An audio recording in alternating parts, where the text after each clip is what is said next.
और मरगूर उर्फ ताहिर को पटना पुलिस ने 48 घंटे की रिमांड पर लिया है। ताहिर का कनेक्शन पाकिस्तान, बांग्लादेश और यमन तक था। ताहिर के इंटरनेशनल तार के एक कड़ी को जानेंगे, लेकिन उससे पहले इस रिपोर्ट को देखिए।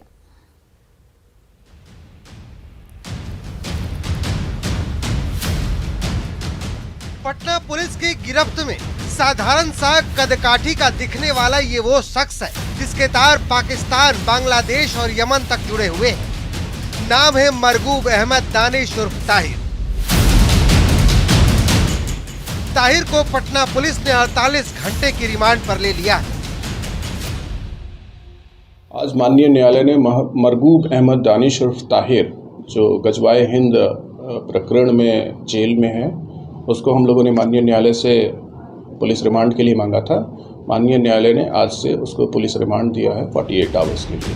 फुलवारी शरीफ टेरर मामले में अब ईडी की भी एंट्री हो चुकी है। फुलवारी शरीफ केस को अब ईडी ने भी टेक ओवर कर लिया है। ईडी की टीम अब पीएफआई की फंडिंग से जुड़े मामले की तहकीकात करेगी। पीएफआई और एसडीपीआई की भूमिका है और इस मामले में जिस तरह से कई लोग अभी भी जांच एजेंसी के रडार पर हैं, लिहाजा अब इस मामले में विस्तार से खंगाला जाएगा कि किस तरह से उन तमाम लोगों की भूमिका इस मामले पे है और इस मामले में जिस तरह से बिहार, उत्तर प्रदेश, राजधानी दिल्ली समेत कई राज्यों से जुड़े हुए लोगों की जो भूमिका है उसको भी खंगाला जाएगा। जो केस रजिस्टर्ड किया गया है वो दिल्ली स्थित ईडी मुख्यालय में रजिस्टर्ड किया गया है। हालांकि पीएफआई से संबंधित पहले उत्तर प्रदेश, केरल और राजधानी दिल्ली में भी केस को दर्ज किया गया था और उसी मामले को ध्यान में रखते हुए जो टीम पहले इन्वेस्टिगेशन कर रही थी उसी टीम के द्वारा ईडी मुख्यालय में ही इस केस को अब दर्ज कर लिया गया है। पटना से आतंक के इंटरनेशनल कनेक्शन की जड़ें कितनी गहरी हैं? 2016 से पाकिस्तान के हाथों ऑपरेट हो रहे दानिश ने कितना बड़ा नेटवर्क खड़ा किया? बिहार को ही साजिश के लिए सॉफ्ट टारगेट के रूप में क्यों चुना गया? इसी का पता जांच एजेंसियां लगाने में जुटी हुई हैं। पटना से न्यूज़ 18 के लिए अमित कुमार और दिल्ली से शंकर आनंद की report. Phulwari Sharif terror module की खुलासे को लेकर बीजेपी हमलावर है, लेकिन इसी बीच बीजेपी ने एक और मामला उछाल दिया है। बीजेपी का आरोप है कि राजधानी पटना के मुस्लिम बहुल इलाकों में एक खास धर्म के थानेदारों की ही पोस्टिंग की जाती है। बीजेपी के आरोपों पर विपक्षी आरजेडी भी समर्थन कर रही है।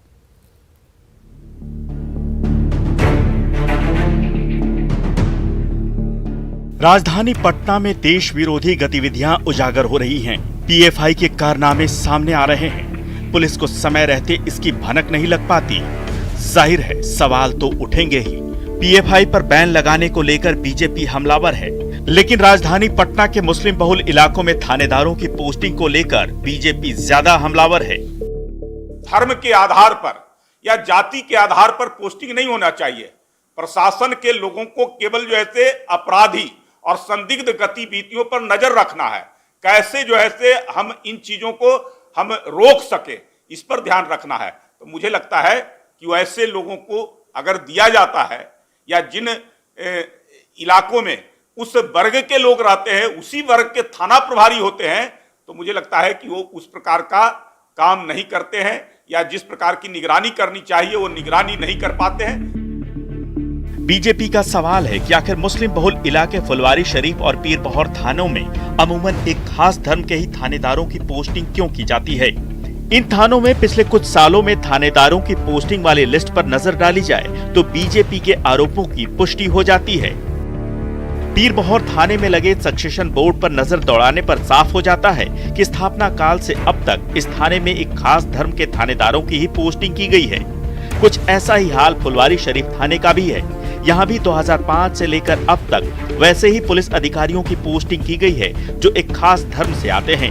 विरोधी दल के नेता भी बीजेपी के आरोपों का जवाब नहीं दे पा रहे। वहाँ पर उनको समझने वाले, उनके ये करने वाले लोगों की समस्याओं को समझने का, उनका समाधान करने का जो लोग थाना में रहेंगे उनको सहूलियत होगी। लेकिन ऐसा कोई नियम नहीं है। फिर भी हम समझते हैं कि किसी भी जगह पर पोस्टिंग हो, चाहे किसी भी जगह पर किसी थानेदार को बैठाया जाता हो, तो धर्म जात के आधार पर देख करके नहीं बैठाना चाहिए। विपक्षी आरजेडी का भी मानना है कि थानों में धर्म के आधार पर नहीं बल्कि पुलिस अधिकारियों की योग्यता के आधार पर पोस्टिंग होनी चाहिए। हालांकि ये बात भी सच है कि जिस थानेदार ने फुलवारी शरीफ मॉड्यूल का खुलासा किया वो भी एक खास धर्म से ही आते हैं। शैलेंद्र, न्यूज़ 18, पटना।